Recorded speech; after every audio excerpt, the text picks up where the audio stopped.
Extremely. That's one of probably the most important thing that we look for is someone that can, that is actually going to show up on time. They're not going to keep calling in sick. We've had a lot of problems in the past where people have,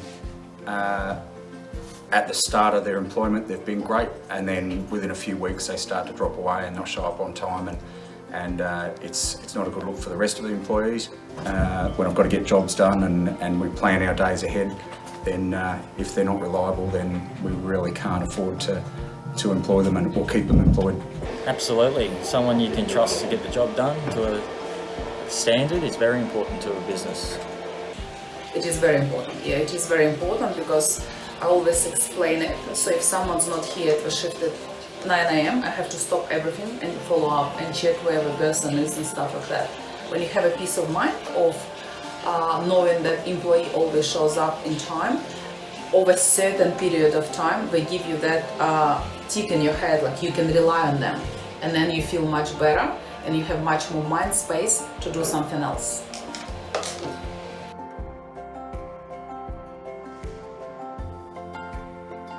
For an interview, yes. It's extremely important because that's that first chance to see the person is what you have in your head when you're looking at other people. And I had a gentleman recently that came for a job. He showed up, he looked great, he dressed well, and then after he was employed he asked me if I had a problem with piercings or him wearing a beanie and things like that, which I didn't. But if he had worn that to the interview, I would have felt that one, he didn't respect the interview process, and that I probably wouldn't have given him the job just on that he didn't have a respect for the interview process and us as an employer. Once he came and asked me after it and asked if I had a problem with piercings and the hat, there was no problem at all because I'd already seen his performance and him work, and I'd got to know him. It is. I believe if you're well presented, you sell yourself well and it reflects on your work. Presentation is extremely important in our industry because we are dealing with food. So food representation is important, but every time I go past a chef or someone who is cooking food, I always with my eyes cross-check is if the hair net, if all the hair is tucked in, is everything nice and clean, have hands been washed. And this is what we are selling to the customers, and they know it is very important for our customers. Therefore, it is important for us.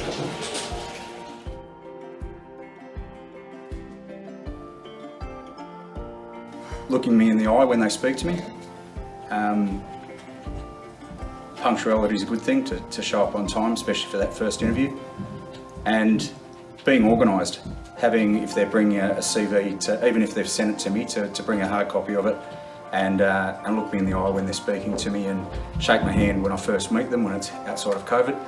And yeah, just that personal connection to start with, that they've got some confidence, that they know what they want in the job. They've actually even looked into the job and found out what it's all about and what they're going to be required to do. And if they don't know that, if they can't find that to start with, so when they first come, ask me questions. Ask what the job entails, ask what the hours are, what's going to be expected of them up front. I want to know if they're keen to get into the workforce, they're keen to learn new things, they're happy to grow inside of a business. Problem solving, 100%. Problem solving skills. So we are here confident enough that we can skill the person up. You can give absolutely only certain amount of directions to the person, but every single shift, the person is going to come across a task that they have to solve themselves. What do they do? In that case, is a very important thing. And mind you, I'm not giving you the right answer now, what is that the important thing? But that person who stands in front of a problem is making a decision what we're going to do. Address it to the manager, ignore it, or solve it. So that's a very important skill for me when I'm hiring people.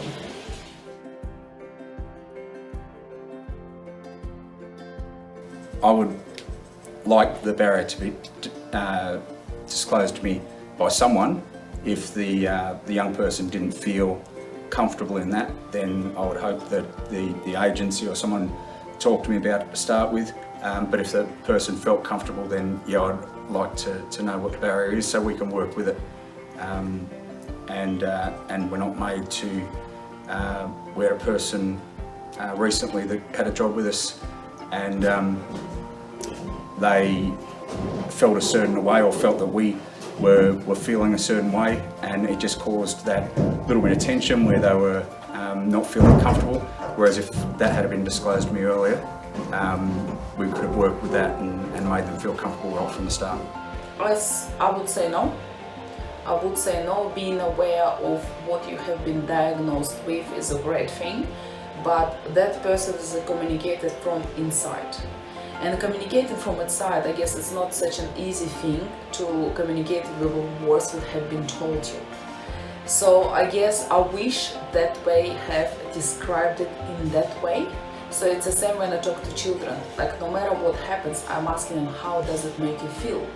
And that gives them a chance to express themselves from a point where they are, not what being told, but where they are. And that field is very important, because absolutely doesn't matter what person would say. What they would do would be according to how they feel. And to understand the person, you have to understand how the person feels at the moment where they are making a decision.